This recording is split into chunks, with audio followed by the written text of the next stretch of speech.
Përshëndetje i nderuar i miku im, doktor Iljerem Isufi. Përshëndetje nderuar drejtoresh Valbona, përshëndetje të rinjë të renja.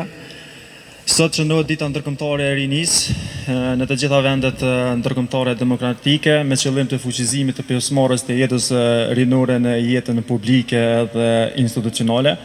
Përmetjepër, sipas këndvështrimit tim, kjo datë nuk ka për qëllim vetëm zgjerimin e pjesëmarrjes të rinjve apo zgjerimin e përgjegjësive të rinjve në jetën institucionale, por edhe sensibilizimin edhe ndërgjegjësimin mbi atë se me çfarë ballafaqohet rinia. E në kuadër të kësaj jemi takuar këtu jo për të gjykuar njërin tjetrin mbi përgjegjësitë që kemi në shoqëri, por për të kuptuar dhe për të afirmuar atë se me çfarë, në çfarë lloj forme apo në forma të ndryshme ballafaqohemi secili nga ne. Ngarkesa emocionale, stresi, ankthi, depresioni nuk janë faj, nuk janë mëkat, por nuk janë as zgjedhje. Janë realitet me të cilin duhet të ballafaqohemi. Janë faj për të kaluarën, janë mungesë vetdijes për të tashmen, apo janë edhe frikë dhe pasiguri për të ardhmen. Në kuadër të kësaj, ndoshta Iljerem, pyetja kryesore me të cilën duhet të filloj këtë takim është që në një botë kaq të zymt, ku zbehet individualiteti dhe braktiset njeriu, si njeriu të mos e braktis vetveten. Ndoshta në këtë këndvështrim mund ta rikujtojmë Spinozën, i cili në teoritë e tij na thekson që kudo që ka frikë ka dhe shpresë, frika dhe shpresa janë të ndërvara njëra me tjetrën. Apo Giacomo Leopardi, i cili në librin Mendime thekson që njeriu i madh nuk është i përsosur, pas njeriu i përsosur nuk është njeri i madh, në kuptimin se ne duhet të pranojmë vetveten ashtu siç jemi dhe duhet të ballafaqohemi me atë me çka ballafaqohemi secilën ditë. Apo Viktor Frank, psikiatri apo psikologu, themeluesi i logoterapisë apo terapisë, i cili ka për qëllim dhënien e kuptimit të jetës për secilën rrethon, na kupton, na tregon që njeriu jeton përmes dashurisë, e unë me mesazhin që sa më shumë dashuri, sa më shumë mirëkuptim, sa më shumë tolerancë për njëri tjetrin, po e hapim këtë takim publik të quajtur mirëqenia e mendjes së të rinjve, dhe me lejoni që tani t'ja jap fjalën një fjalë rasti drejtoreshës për kulturë, rinj dhe sport Valbona Ibishi Azemi. Faleminderit.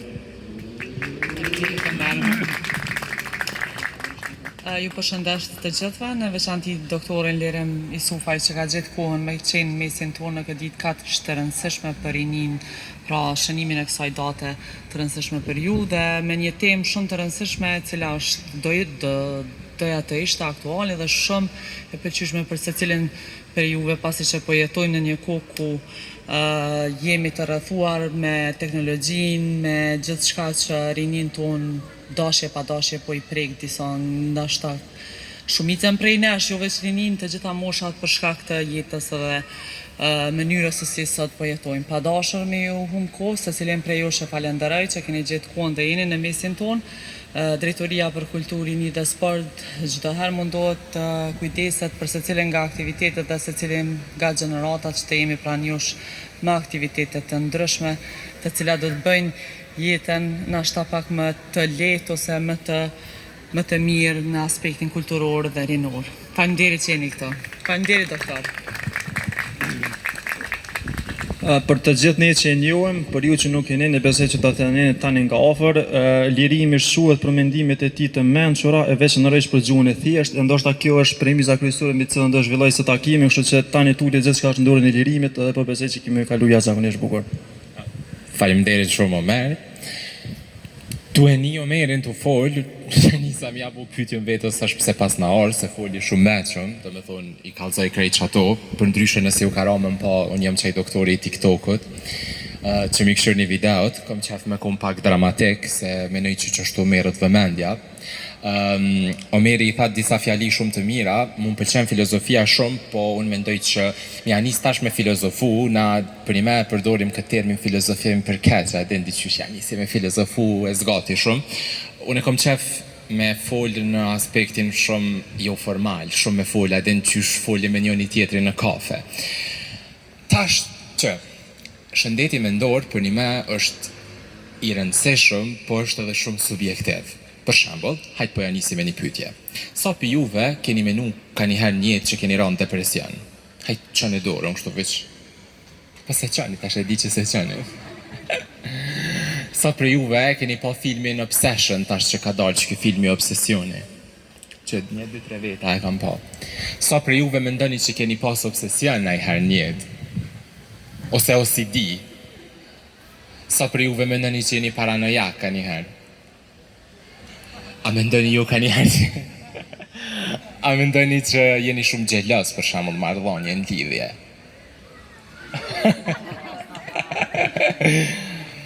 Kjo çështja, këta çift janë. Do me thonë, shëndeti mentor është shumë subjektiv, sepse njerëzit e keq kuptojnë shumë. Një me nëse e këshi di që ka nën kupton me konë në obsesion, me pas OCD ose obsessive compulsive disorder, kur njetë se këshi përdor më termin obsesion. Do me thonë, me di që ka nën kupton me konë psikopat, kur njetë nuk e kishë thonë kërkojna psikopat, se psikopatia është termi ma denigrus që mund është me përdor për me ofendu dikën. Me kom psikopat nuk kupton mës me pas që thojnë ana as një troh empatie, mës me dasht. Do me thonë me përdor njerin vetë si objekt. Prandaj kur i thuti kujt psikopat e shvesh nga kit vlerat njerëzore dhe humane. Ashtë shëndeti mendor në krizë, po. Do me thonë, deri që tash, unë e kam Shpatin, doktor Shpatin e kam kolegë të studimeve dhe gjithë na diskutojnë kështu me orë të tana, edhe deri tash edhe në dhe Shpati, do me thonë që shkaktari kryesori së mundshmërisë dhe i vdekjes kanë qenë problemet e shëndetit kardiovaskular, problemet e zemrës edhe kanceri. A dini që po thotë u bëshëja për 10 vitet e ardhshme? Do me thonë, shëndeti mendor është ja u kalu edhe smundjeve të zemrës edhe kancereve. Sot, që Shpati bile që punon këtu, unë ta garantoj që në det nuk ka shans pa të ardhur një 3-4 pacienta me probleme të shëndetit mendor. A ma konfirmon? Do me thonë, problematika tjetër është që na i përdorim diqysh këto terma të shëndetit mendor, a din si hajgare, si kur këto të gjithë shka një euro, a po kjo ka depresion, a din si kur me thonë, a po kjo diqysh obsesion, a din diqysh... Unë e mendoj që kemi lehtësu shumë gjuhën me të cilën i përdorim, edhe mas nej që kjo rrit pak stigmatizimi. Sepse tu munu me destigmatizu, unë e menoj që pak veç e bojna ma keq qëtë pjesë. Për shembull, sa për juve e keni një person që e njehni që mendoni që ka problemet shëndetit mendor? Që e njehni, jo dhe mos dëshmëresh familjar, mën me konë një shak, mën me konë dikën që e keni pa. Të gjithë, e di që se që një dorën se vjen marrë, po të gjithë e njehni dikën. Amo, a din ku është problemi? Problemi është që njerëzit e na presin deri sa të bohët dikush me dalë cullak në për rrugë, ose deri sa të bohët dikush mos me ditë ma që shëka emrin e vetë për me qute mjeko. Na nuk e qojmë atëhere kur ka nevoj, kur ja nisë muni që diqka s'është në regullë, ose kur e shet që s'po dilet, ose kur e shet që ja ke nisë me gjerezu si shumë atë shoqën tonë dhe në rrjeti sociale. Me thonë, që tona nuk i bojna, presim deri sa të bohët shumë puna e madhe, mas ne i vendosi me qute mjeko. E tani diqyshe edhe dhe Shpati që tani edhe na mesim edhe që më të bëjë qëtash. A din të ke pas kohën me ardë që më të bëjë qëtash. Dhe me thonë, ideja është që shëndeti mendor është shumë i gjerë, është të qanë. Veç në psikiatri ekzistojnë përmi 400 diagnoza. Po tash pyetja është derisa të vjen me vendos një diagnozë shumë e vështirë. Po për mes me fol une, kështu veç me fol, pa ja u ditë shumë dhimbtat, kisha dasht me qelë diskutimin edhe jo më mbo pyetje. Nështë ta nis pi termave më të thjeshtë për shëndetin mendor, e të janë njës deri të pytjet komplekse nëse keni nëj rast ose diçka. Jo dhe mos dëshmërisht të juvën, po dhe nëse keni pa diçka në fel me pyt, i shkon shumë mirë. Hajtë kush pethen akullin kështu me bo pytje në parë.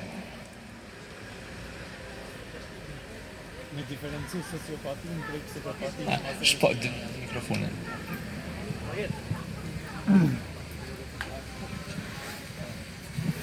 Masi veç jena kështu edhe jem të folë për shëndetin mendor.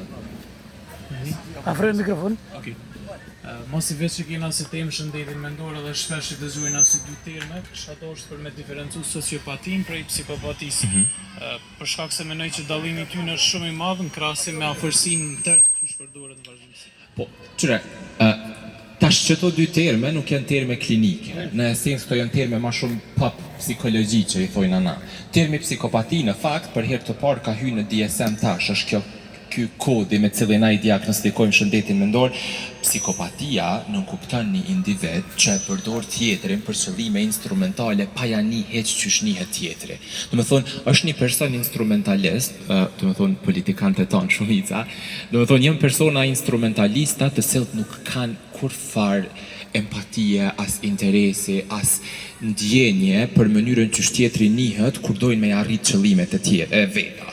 Dërsa sociopatia si term është një individ që në shoqëri konsiderohet si ma i çrregullt, një individ që nuk është që i respekton shumë rregullat edhe normat sociale, një individ që nuk interesohet shumë për mënyrën që mendojnë të tjerë, por jo domosdoshmërisht i përdor të tjerë për qëllimet e veta. Sociopatia sot hyn në grupin e çrregullimeve të sjelljes nashta.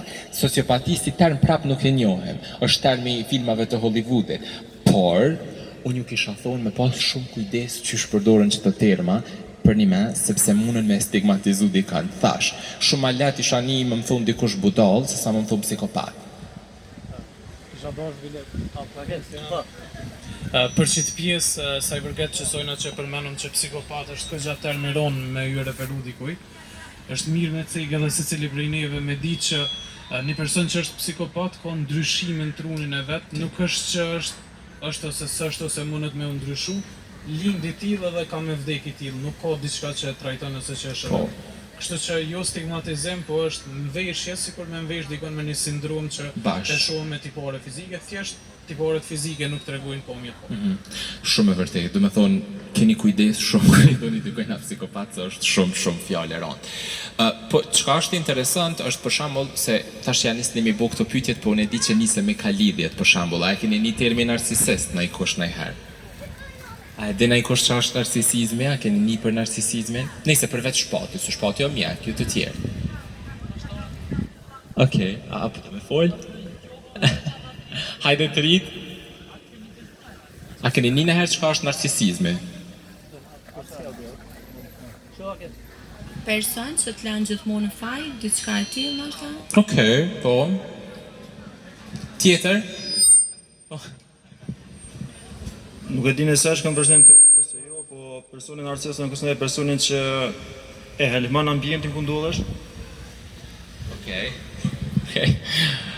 Dikush tjetër?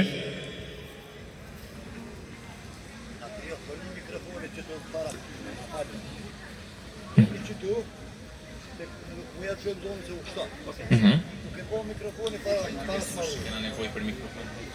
Ose është me ngritë zonë, pa mikrofon. A mujna me du pa mikrofon breni se faq shlirt. Vetëm për vetën edhe nuk t'intereson për njerë që i kirë për rrasë shoqnin dhe personat e tjerë. A për vreni, po hajde?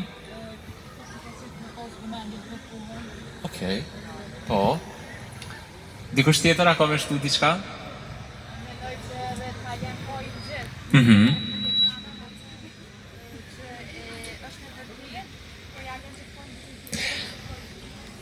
A për vreni interesant diçka, dhe më thoni i tham 5 mendime dhe 5 mendime kënë të ndryshme, në esencë u sillën rreth të njëjtit sen, po kënë të ndryshme. Narcisizmi është çrregullimi i personalitetit, narcissistic personality disorder. Do me thonë, kriteri kryesor i të qenurit narcisist është ideja e grandiozitetit. Narcisistat menojnë që janë shumë më madhështor, shumë më dijshëm, shumë më të mëshëm se të gjithë të tjerë. Dallimi mes një personi narcisist dhe një personi me vetbesim është që një person me vetbesim thotë, për shembull, unë e mendoj që shpati, po flas për shpatin se e kam shok shumë të afër që 100 vjet. Shpati unë e mendoj që është doktor shumë i mirë. Edhe kur unë i them për shembull shpatit atë shpati e doktor shumë i mirë ose shpati thotë unë jam doktor shumë i mirë, është vetbesim. Po kur shpati thotë unë jam doktori më i mirë dhe s'ka më të mirë se unë, tani na që të hyna në deluzion.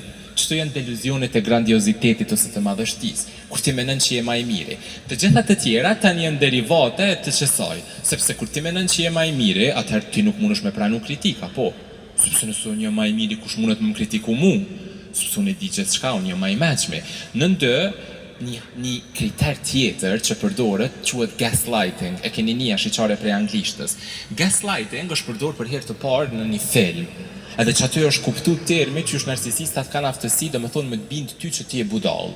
Edhe nëse ti krejt rregulli, edhe nëse gjithë shka është mirë me ty, ata janë shumë të mirë me ti ndryshu mënyrën që shi formulen të fjalit edhe me ta bo ty, qërëviq pak, qëke që po e besën të sështë e vërtet. Që ka ndodhë? Një gru, të me thonë shkën shpej prej punës, e nxen burrin e vetë të e trahtu.